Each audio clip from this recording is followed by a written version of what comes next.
Hey guys, welcome to another episode of Spilling the Beans. Tim Bratz here. Today I'm sitting down with Brandon Bartley, a local real estate investor. He's got a broker's license. He owns some rentals and he flips properties here in Charleston. And it's kind of cool. Like, he's got a lot of parallels in his story from how I got started. So it's really exciting to sit down, see him on his journey, see him as he continues to grow, and kind of know exactly what he's going to be looking forward to. So he's got a lot of really, really good insights, and I'm excited to sit down with Brandon.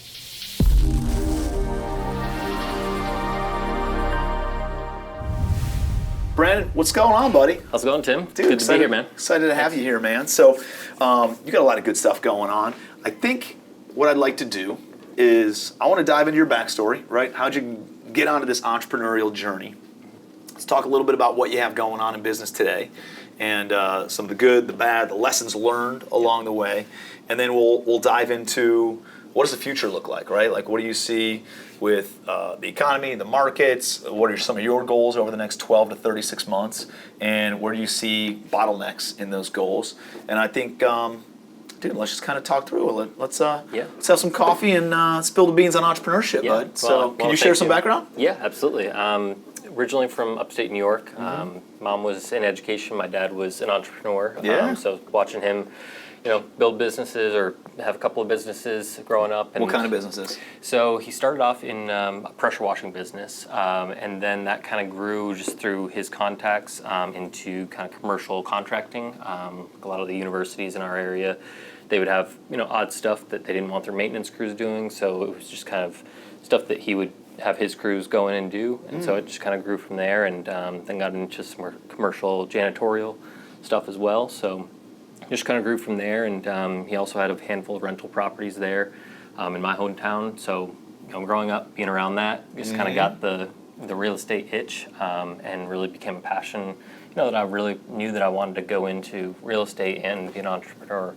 Later on. Yeah. So graduated college, went back to my hometown for a couple of years, worked with my dad's company, and doing some project management type stuff. And then that following year, decided that I wanted to, get into the real estate game, and found a property that was a single family house in our town, and but I realized that it had the potential to be rezoned to commercial and be able to convert it to a duplex. So put in the offer contingent on that. And anyway, went through that process with the village and with the seller, and was able to make it work, and took a few months to get that done, but converted that into a duplex and got it running and stabilized, and had the plan to move into it myself, kind of house hack it, but plans changed and moved down to Charleston after I got that going on. So why did plans change? Just because you wanted to move? Yeah, that's just a personal thing? Just personal thing. I'd been there for a couple of years after college, realized that, I wanted to see some other things, and had been to Charleston a few times, visiting friends down here, and cousin going to med school down here at MUSC. So after you visit Charleston 5 or 6 times, it kind of you end up moving here, dude. That's what everybody does. Yeah, and so that's really what it came down to. Was what year is this? This is 2018, okay. I believe. Yeah. 2018. What do you do with the duplex? So just rented out both units. Luckily, you still own it? Still own it. Nice. Yeah. So it's a great cash flow asset. There's not as much appreciation up there, just being a smaller town. I'm from Cleveland, bro, so I understand. Yeah. So compared to what we see in Charleston, not a lot of appreciation, but great cash flow, especially for what I bought it for. So just kept that rented out. Having my dad there, our family there helps with the management side of it. I kind of deal with the admin stuff. If there's repairs, his guys can kind of help out with handling that. Came down to Charleston and worked in sales for about just under a year. And then from a brokerage side, you're saying? No, sorry, Rick Hendrick Automotive. Oh, okay. Yeah. Worked in sales just to kind of... Slaying some cars? Yeah. Dude, I did that when I first moved down to Charleston, too. Really? I didn't realize that. Yeah, for 6 months. It was about 11 for me. I would sell the fleets of cars at Enterprise for about 6 months while I was trying to get my feet and meet all the players in real estate. Yeah, that's exactly what happened. I just was like, I know I'm going to Charleston. I'll figure it out at some point, but let's just get into something, get into a sales role. And then just kind of kept my eyes open for opportunities, and ended up finding a pressure washing business down here. Been in Charleston for about 30 years, and decided that I was going to pull the trigger on that. To buy the business? To buy the business, yeah. It was just an owner-operator type business, so very small business. What did that look like? Like, one, how did you like find it? Two, how did you fund it? Yeah, so it was listed. I forget if it was somewhere online, like Biz Buy Sell, something Oh, like okay. that. And I reached out to them, and it was a situation where the owner, again, owner-operated business, he had passed away, unfortunately, and it was left to his wife and his son, who was graduating, going off to college, and didn't necessarily want to be running the business. So it was a tough situation for them. This is right in the middle of their busy season, where they're making the majority of their money between April and September, and so ended up negotiating with them, working out some seller financing on the deal. Came to the deal with a little bit of cash out of pocket, but overall, worked out for both parties. Okay, so if it's an owner-operator business, for somebody who might be interested in buying a business, you're essentially buying a job, though, because you're operating that job, right? It's like, I don't know, you buy a friggin' Subway, and Subway nets 60 grand a year, but that's like, if you have to hire a general manager, you net like 10 grand a year, right? Like, and that's something, if you work it, you make 60, 70 grand a year, but like if you want to actually build it as a business and put the right people in place, it doesn't make that much money. It makes 10, 20 grand a year, and now you're like, well, so how did you value that business when you looked at it? Realizing these folks they're not running it, they're going to either close it down. Like, what were the actual assets that you were buying? Yeah, I mean, it was pretty much just equipment and then goodwill. And essentially the goodwill was, a client list of, they had a client list of about 4,000 people. But again, was any of it recurring clients? Yep, there were some. Okay, so there were some contracts that you at least could have there. predictable revenue. Yeah, and looking back on it, I would have done so many things differently in purchasing that. Like you said, it was essentially purchasing a job. And if I was to redo it, I would have probably looked for a company that was a little bit more established, had maybe 2 or 3 crews running already. It's easier to scale that type of business. How many employees did you kind of So buy? I was working that for about 3 or 4 months on my own. Again, just going out and doing the jobs Just myself. you? Got it. Just me. And then hired on an employee shortly after that to kind of run the truck. And then I was going out looking for jobs, things like that. And Can you go over the economics? Can we talk through the financials of it? Yeah. So what did you buy it for? So bought it for $50,000. $40,000 was. No, sorry, it was $50,000 and $20,000 was seller financed, and then came to the table with $30,000. Okay. So again, would have done it a little bit differently looking back, but it was a good experience. What was the seller financing terms? So the seller financing terms, Like $1,000 a month for 20 months or something? yeah, it was pretty short. I think it was like 24 months at. I don't even know if we had an interest. $800-900 or what? Yeah, I don't even know if we Just had an flat. interest rate on it. I think it was just flat. Pay them over 24 months. On I think that, typically on the business side of things, man, that's not uncommon to see. It's just like, dude, we're not financing. It's just you're getting your price.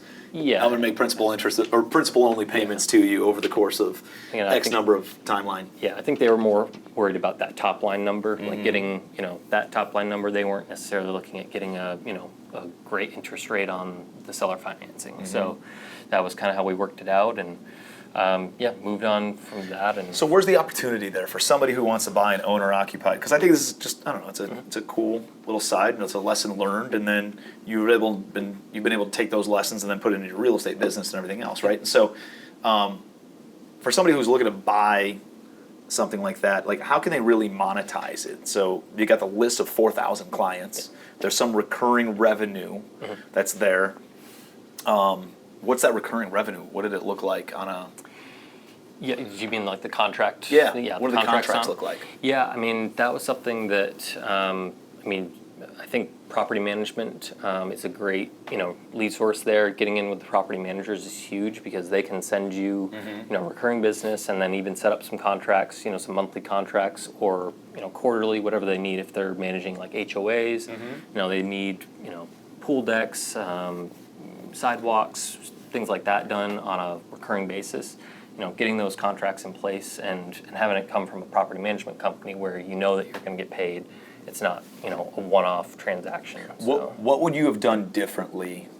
You said you learned a lot and you would have done a lot of things differently. What are some of the things you would have done differently when you bought that business? I probably would have had more cash on hand, been more liquid to hire the people that I needed to hire to really scale it quickly.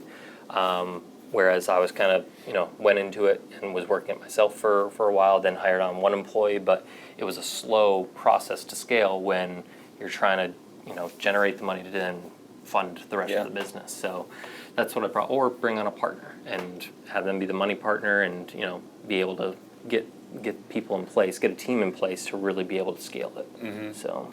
Yeah, I think, do you think if you took that same $30,000 and you put it into, I don't know, how much does the equipment cost? Like to buy some pressure washers, some ladders, some scrub brushes? Yeah, that's the other Like thing. It's like when I look back, I could have probably had $2,500? Yeah, with the truck and everything, probably 10 grand. Well, yeah, you got to get a truck, but you can lease that. You're not really out of pocket. But 10 grand, and It's then called $10,000. Yeah.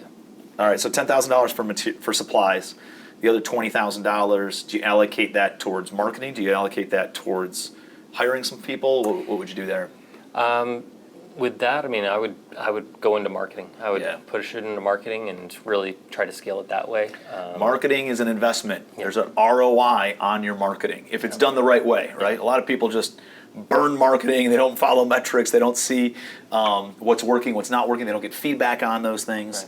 Right. And in that scenario, that is an expense, Yep. right? But if you are tracking your marketing and you're really looking at the KPIs that are associated with your marketing dollars and where those are going, for every dollar that you're putting out, you should be getting $2.50 back, right? Or whatever that ratio looks like in order to make sure that you're getting an ROI on those marketing dollars. And so, that's what gets my mind working, right? Like you have their client list.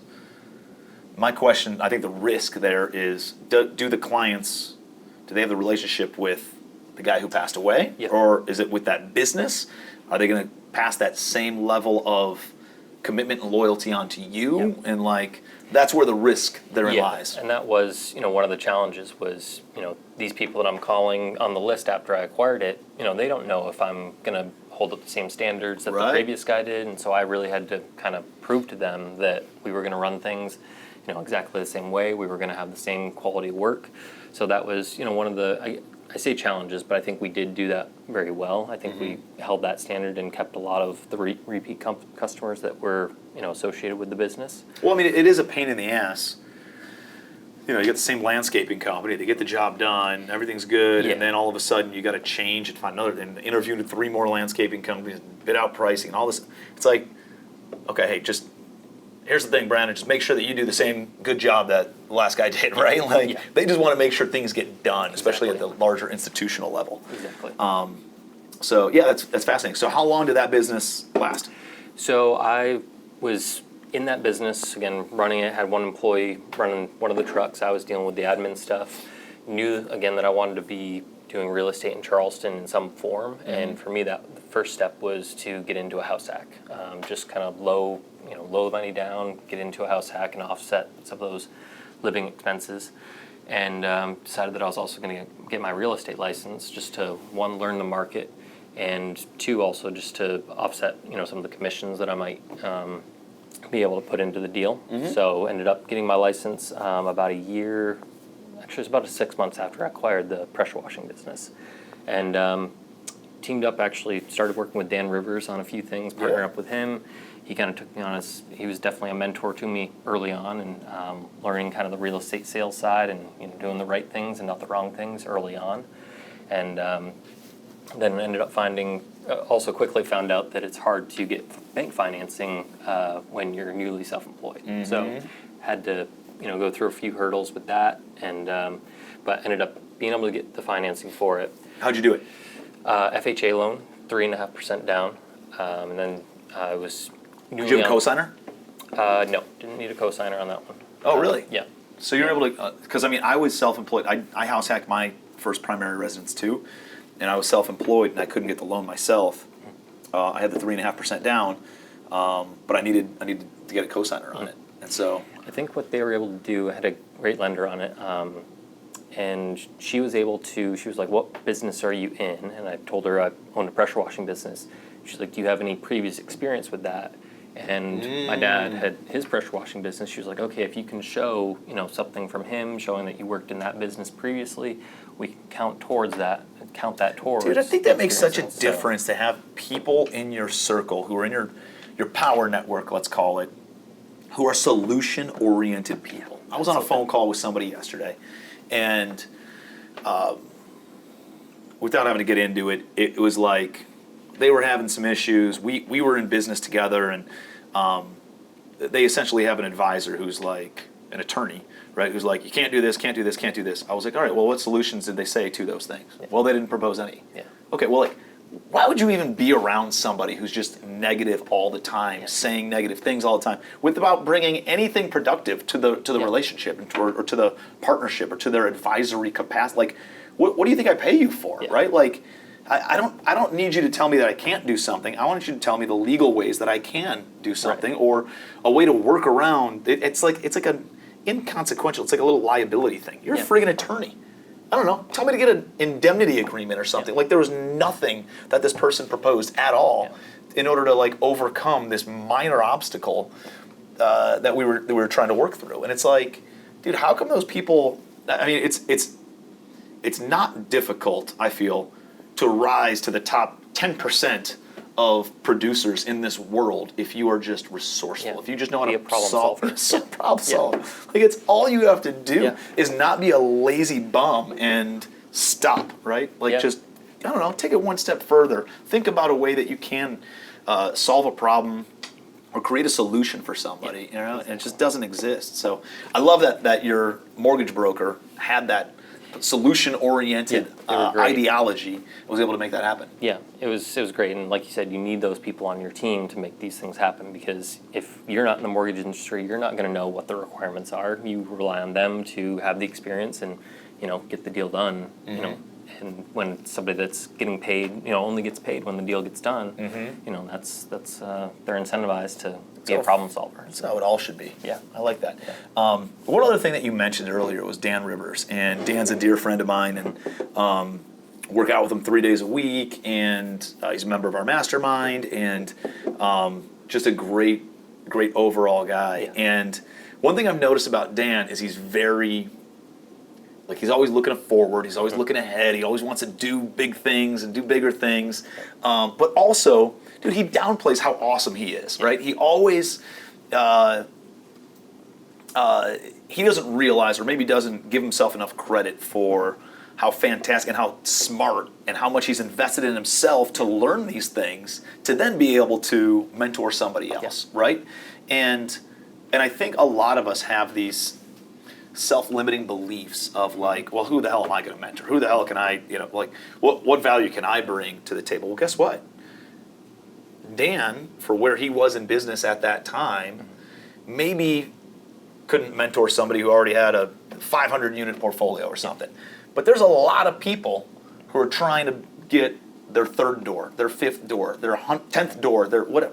That you've already done that, right? Dan's already built a management company. He's already built the brokerage. He's already built, like, all these things. And not that he's better, he's further ahead. And there's a lot of people that you're further ahead from, that everybody who's watching this could be mentoring somebody else, and could be, there's people you look up to, and you got a hand up, and there should always be a hand down, bringing somebody along with you and mentoring somebody, because you're further ahead. There's always value there that you can bring. And he made such a great impact on you in a time where his business didn't look like it does today, right? Like, and I think that's an important thing to understand, is like, don't beat yourself up because, like, oh, I can't help somebody until I have X number of doors, or I'm doing this X number of revenue, or this number of employees. It's like, no, there's definitely people who are earlier on in their journey that you can absolutely help point in the right direction and make a huge influence, be a huge influence positively on their life. You're taking it away from them by you not helping them, or not offering some advice, or not offering some sort of a coach. Like, don't be a fake person. Don't tell them you did something that you haven't done. But at the same time, like, there's a lot of people that all of us can help. Yeah. And I don't think Dan even knew at the time, that he was being a mentor to me. It was more, but he did. I mean, he showed me the right way to do things, and he had some deals that he needed to work on, and like you said, he saw an opportunity for us both to work on it and, team up, and owe him a lot to my just early on in real estate sales and showing me the right way to do things and do things with integrity. And big awesome, man. credit to Dan on that. So you house hack your first home then, Yep. right? You're closing on this thing with an FHA. That's funny. Like, dude, we got a lot of parallels with our story, by the way. Yeah, because you said you house hacked earlier. Yeah. Come from up north or the Midwest, right? And from a very cash flow, no appreciation, heavy cash flow type community. Same with me, right? Moved to South Carolina after college, take a job slinging cars, right? And then all of a sudden get into the real estate, house hack your own home. So did you rent it out to some buddies? No, the other rooms? lived in one side of it. It was duplex? Duplex, and rented out the other long term. Just about covered the mortgage on it, so it was serving its purpose there, and then that kind of got the ball rolling. Did a couple of single family burrs in North Charleston. Shout out to Rehab Wallet on those. Kelly and her team over there, they helped out tremendously on those. What year is this? This is 2020. 2020? 2020 or 21, somewhere in there. Yeah. I'm closing a deal with Rehab Wallet right now. They're just they're so awesome. They're so easy to work with. If you're not doing business, like if you're in the Carolinas, they need to be a great resource for you because they are just awesome. Like their customer service is fantastic. Yeah. They just get shit done, Yeah. right? Like you don't have anything to work. Like we are usually very proactive. They're asking me for stuff, right? Yeah. And they're like, no, we need this. Let's get this done. Is your LLC set up? And blah. Like they're so on top of it. And Their I was team like, is well, we're amazing. closing in 2 weeks. I need $1 million, this and that, and all these other. They're like, yeah. No, we got you. Relax, Yeah. right? And I'm like, okay, cool. No, they always handle everything, and I mean, for the size of their team, you would think they have, a lot more employees, but their team is so on top of it, Yeah. like you said, and that was even early on, like when they were just getting started, but they still just made that process and trusted me to, get these projects done, and got a couple of those BRRRR deals under my belt, and then ended up finding another house hack in Park Circle, close by, and that was a main house that had a detached garage that I realized, there's some opportunity to convert the detached garage into a ADU, or a little studio apartment, and made the contract contingent on going to the city and getting that approval with the seller. And Smart thing to do, right? A lot of people would just buy it and then hope to be able to go and make that change. Yeah. And now they're taking on a big risk, a big liability if you can't get that because now it throws off your figures. Right. I just wanted to make sure everything was good with setbacks or anything that the city could throw at us after. I just wanted to make sure that was all smoothed out before we actually closed on it, before everything was finalized. So thankfully the seller was willing to work with us on it. It was off market, so that definitely helped. How long did that process take? I think it was about a month. Oh, yeah, not about that- a month. not that yeah. bad. Yeah, it wasn't that bad. I'm thinking 6 months or something. It was. We got the verbal approval, so it was more like just getting confirmation from the city, getting something in writing saying like, yeah, that shouldn't be a problem, and then afterwards we had to apply for a permit, but it wasn't a huge deal after that. So ended up buying that, renovating the main house that we live in. Me and my fiance, from a 2-bed 1-bath to a 3-bed 2-bath, and then took the ADU or the detached garage and turned that into a studio apartment that we Airbnb. And so you're there now. Yep, we're there now. So you rented out the duplex, both sides. You still own that? Yep, we renovated both of those units fully, and turned those into Airbnbs as well. Awesome. So, yeah, that's about half a mile. Both properties are about half a mile from each other, so they're easy, for Mackenzie to manage, and they do better than I think we even anticipated. So That's awesome, man. Yeah, so those were rolling, and and both of them, like I said, the house hack that we're in now, that Airbnb pretty much covers the mortgage, which was No awesome. way. Yeah, so that was Your huge. ADU, that stands for additional dwelling unit, over the garage, pays for pretty much the entire mortgage on your house? Yeah, short-term renting. So now it's like, how many of those can you do, right? Like, We're let's just trying to keep get going. we're just trying to get as many probably before like kids come. So and as people think that it affects our lifestyle so much, but like we don't even really notice it that much. I mean, it's like Dude, we have our cleaning company come in and deal with that, and there's a few headaches that come up, but like compared to the headache of paying a full mortgage, like we'll take that all day. Dude, So, it's just a smart. Here's the thing. If you're listening, write this down, right? Every dollar of liability that you have is part of your future that somebody else owns. Yeah. every dollar of asset that you have is part of your future that you own. So for every liability, you either want to reduce and get rid of liabilities, or you want an asset that pays for that liability. That is the key to building wealth, right? And that's the key to being smart.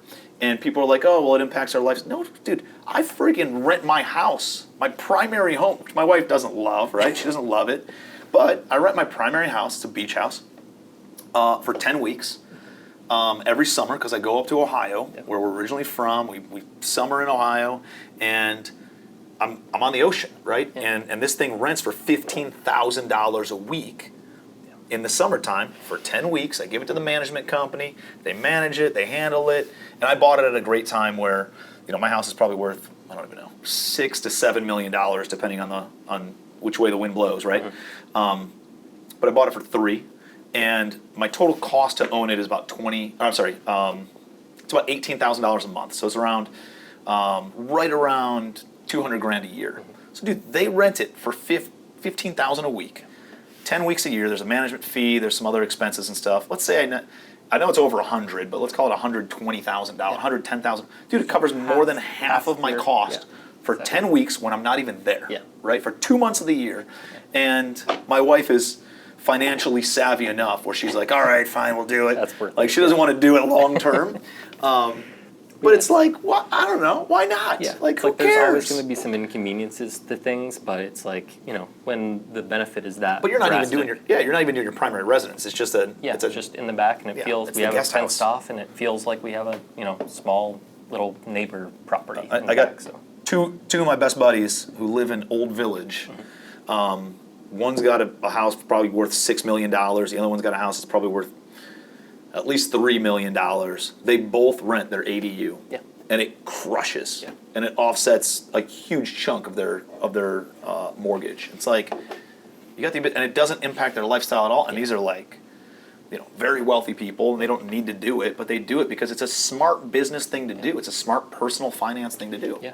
And that was the biggest thing for me. It's like, let's do this for as long as we can. Yeah. And as long as your lifestyle, allows for it, or, as long as you're comfortable with it, significant other, kids, all that, do it for as long as you can. Because for me, that's like like you said, eliminating the largest liabilities in your life are the biggest part, or have an asset that pays for it. I love that. And so is the idea then, are you trying to find another location to then do the same thing too? And now you rent out the primary home. It's already paid for through the Airbnb. You could either put a long-term tenant in the primary, and maybe create some stability there if you want a little bit of both, or make them both Airbnb. We probably would rent out our unit long-term, or our house long-term, and then keep the Airbnb, because like you said, that's paying the mortgage. So anything on top of that is, it's just gravy, and there's predictability to it, and there's no, I guess you could always put both of them as long-term tenants too, but if there's any sort of like regulation changes. But that's cool. So, all right, so first of all, I love all the things we're talking about. Like, it's cool to see how things compound, and you learn these lessons on the business, and you learn these lessons on the house hacking. And tell me about the real estate business. So, like, what is the primary business? What are you focused on? What are kind of the goals there? Yeah, so the way I've kind of broken it down, and from talking with, again, like Dan and Kelly, I know they have, their different buckets, and they're, active short-term money, their mid-term money, and then their long-term money. And so I've tried to set that up as best I can with what I have going on. And so the real estate sales and the Airbnb income, that's kind of the short-term active income. The midterm for us is flips. So we do some flips, especially, we would have liked to keep a few more and do a few more burrs, but with the increase in interest rates, a couple of years ago, it's just made those numbers harder to pencil. Unfortunately, everything's cyclical, right? So it'll come back eventually at some point, but unfortunately, that was my entire business model too, is just doing the burr just for bigger apartment complex. And guess what? It's friggin' out the door, man. You can't do that shit anymore. So you got to pivot. You got to have other business thoughts and ideas, at least temporarily, until interest rates come back. Exactly. So that's when we kind of pivoted to flipping. We were still finding these deals, anywhere from 4 to 6 per year. And we're like, if we can't, turn them into rentals, why not just flip them and then move that cash elsewhere? And so that's kind of our midterm, like 3 to 9 month period. And then long term, holding those rentals, holding the Airbnbs, long term for appreciation, and then eventually multifamily is the goal. And, starting off small multifamily, 5 to maybe 10, 20 units, something like that. But then just compound that into, some larger stuff eventually. So Love that's it, kind of what man. it looks like for us. I love it, man. And so right now you got what, 5 doors in your portfolio? 7. 7 doors in your Yeah. portfolio. You got the brokerage business. You're flipping how many houses a year? About, on the flip side, Yeah. 4 to 6. 4 to 6 About houses 5, a year. Yeah, 5. Yeah, and it's like great income and very like controllable too. You know what I Yeah. mean? Like it's not, dude, I don't even know, 8 flips, 12, 15 flips going. Dude, it's just like, it feels like a race car that's out of control with the friggin' back wheels coming up. And it's like, dude, it's very, very difficult to do that. And, I think taking down half a dozen every single year, especially in Charleston where you can make some pretty big pops on it. Yeah. You're talking, I don't know, anywhere from 40,000 to 150,000 depending on the price point, the house, and all that other stuff. Like there's some margin there. Yeah, and that's what we've tried to do too. I mean, we started off doing like houses that had like 250 to 300 ARV. We just took on one that was a little bit more, and again, there's a little bit more meat on the bone with something like that. So I'd like to be doing more of those. Yeah, I mean, just in Charleston, dude, like, I don't even know what the average household, like, what the average house price is or the medium house price is, but like, it's like shit. 400. But if I was gonna you're say in it's gotta be like. But if you're in a certain area, I mean, yeah, like And Mount Pleasant downtown, I mean, you're $500,000 easy All day. So. You can't find a single family house in Mount Pleasant, Oh, which no, has 750. 130,000 people. You can't find a house for under it's half more a like million dollars. 750. Yeah. So. I mean, there's condos and townhomes and stuff that might be under 500, but even those are at 4.25, 450. Yeah, It's exactly. like, whoa, like the average house price on Isle of Palms is $3 million. Yeah. Like, I bought my oceanfront house a few years ago for $3 million, and now Yeah. everything is averaging $3 million. Yeah. Like, now the oceanfront stuff has come up. And like, Sullivan's Island's $2,000 a square foot all day. Yeah. $2,000, right? Like those are big numbers, man. Yeah. And it's just if you're flipping houses under 400 grand, I think it's a very safe place to be. Now, if you're in Cleveland, Ohio, or you're upstate New York flipping 400,000, like that's like the top tier. Yeah. It's like there's not as many buyers 2% there. of the market. There, Right. So, yeah. Not as many buyers there. You would probably want to be sub 200 in that in those markets. But there's so many buyers for under $400,000 here that, I think you're in a pretty safe place there. And Dan, he does the market update at the local REI Central. Yeah. That's what he says too. It's like if you're under that price point, that especially under that 300 price point, stuff tends to move if it's done All day. quality. But even in that higher price point, I mean, as long as you're doing a quality renovation, I think that as long as you're doing quality work, it'll move. But All day, man. Yeah. So what does it look like? You got some. I love the 3 buckets too. Like the fast money, the midterm money, the long-term money, and making sure you can put food on the table right now, live off of this. You can you get some big pops every once in a while. Helps with the lifestyle and helps with putting a couple more bucks in your pocket to make the long-term investments and build a long-term wealth. And I think it's a brilliant way to do that. We do a little bit. We have the coaching business. We have acquisition fees is kind of what I would include in the midterm bucket, and then the long-term wealth is just the long-term property. But we don't make any money as we go along on the long-term deals, other than the acquisition fee. But like we don't make any money. People think you get all this cash flow and shit from buying these rentals, and some like at a individual scale maybe you can. But the reality is, I'm putting pretty much every dollar back in to those deals and rolling it forward, making sure the investors get paid, making sure the bank loan gets paid, making sure operations are good, and we're not really taking much cash off the table. It's all gets folded back into the deal, and so you can't live off of that, right? You need the fast money, and you need the fast money also to have long-term stability to be able to buy that stuff, right? Because otherwise you're riding this financial roller coaster of feast and famine, and that's not good. It's especially not good for the spouse. It's not good for the family. yeah, adds a lot of stress to the life. And so having that, like you said, to kind of live off of, and then that stuff, builds your wealth over time, and so. And I imagine also with some of the early like value add stuff that you're doing, like during that period, you're not getting paid at all. So it was stressful. Like, and I didn't even take acquisition fees back then, man. That was like a stressful time for sure. We had a lot going on. We got a lot of attention, but like we were skinny. The bank accounts were skinny. We didn't take any fees on any of that stuff. We didn't get paid until the refi occurred, and then we get our portion of the refi proceeds. But guess what? That's a 2-year process at least. And then all of a sudden the market changes, and then you don't get the refis.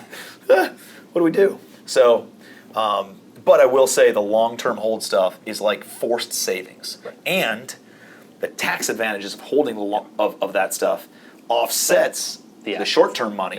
So now you're not paying as much in taxes, right? So you don't have to make this much money. You make this much money. It's like making this much money, right? Because you're making this much tax-free, this much tax end up being the same thing, and it's like forced savings. Every month you make a mortgage payment. Yeah, you don't see the money, but it's paying down principal. And it's chipping away at the principal balance. And this grows over time, right? I'm talking there's no cash flow in the first couple of years. The reality is after 4 or 5 years of rent bumps, rents increase. And that 3%, 3 to 5% per year compounds in a big way, where all your other expenses for the most part are fixed. Your debt's fixed, hopefully. Those rents start growing, and that makes a big spread on the positive cash flow, and a chunk of the mortgage payment is going towards principal, and all of a sudden, man, you pick your head up and you're like, oh snap, I got hundreds of thousands, if not millions of dollars of equity in this property over here. And I mean, the biggest balance sheet owners that I know, landlords that I know, never sell, right? They buy good properties in good areas, they put good debt on it, and then just every 5 to 10 years, they refinance, pull a bunch of money tax-free out, and then they let the next 10 years of tenants pay that down again, and they just keep doing it over and over and over again. And then when they pass away, their kids get it at the new basis, right? They depreciate the shit out of it. The kids get it at the new basis. The basis gets reset whenever the estate inherits that property. And now it's like, keep rolling. Now they get to depreciate it, and they can offset all these revenue and all this income and all this other stuff. So it's a glorious place to be. If you are a business owner, 1, and you are a real estate owner, 2, the tax code's written for people who are taking those risks, right? Who are making those investments. So that's all good stuff, man.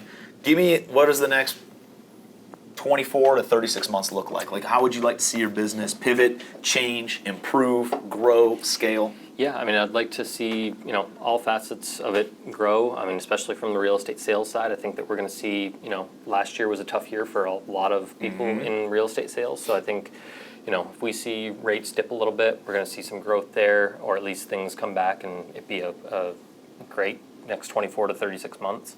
And on the flip side, again, I don't think that's one that we're really looking to, by being in the market and being on the MLS or contacting wholesalers every day, those deals are going to come, and we're going to take them as they come. But we're not going to try to do anything crazy or build 5 to 10 a year. It's good. And then again, focusing on the multifamily, I'm still looking at that, talking with Nick about a lot of deals through the calls on Monday.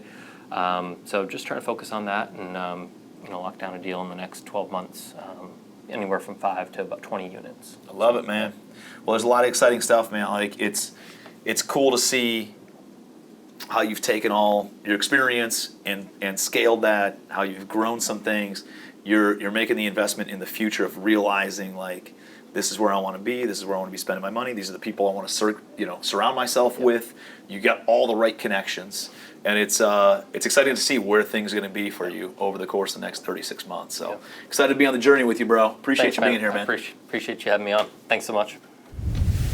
Hey, appreciate you guys being here. I hope you got a ton of value out of that. If you would, please give us a like, please subscribe to our channel, and give me some questions or comments in the comment section below. If you have things that you want to know about or want to learn a little bit more about, or things that I might be able to offer some insight on, please don't hesitate to put it in the comment section below, and I'd be happy to message you back, give you any sort of feedback that I might have based on my experience in business and life. So appreciate you being here. I'll see you next time on Spilling the Beans.